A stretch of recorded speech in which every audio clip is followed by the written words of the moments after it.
Hi there, it's Cami Corvin with Corvin's Legal Services. So I had an interesting signing today that I wanted to go over with some people so that they kind of understand what's going on. I actually had a client who had to sign some papers from Canada, from a Canada court.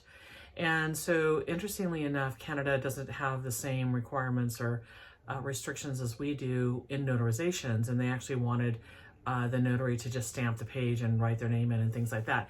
So by law, we cannot do that. We can't just go throw our stamp around and on everybody's document and pages and things like that.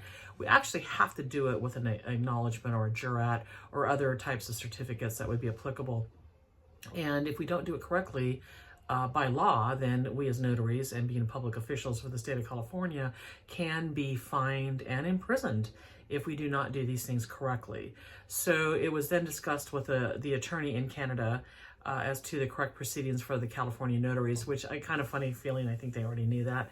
But sometimes they try to get away with things, you know, just because it makes it more simpler for them.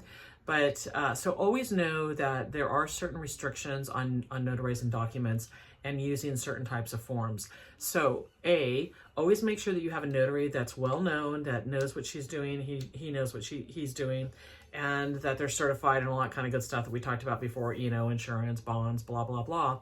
But also make sure that you're communicating with the other side to understand what it is that they want, and explaining to them what it is that you can do. And then hopefully you guys can come up with some kind of a compromise that makes it legal for the notary and also beneficial for the attorney and the client. So there's my tip for today. It's Friday. I hope you all have a wonderful weekend and get out there and enjoy the sunshine and Santa Cruz at its best. Talk to you soon. Bye-bye.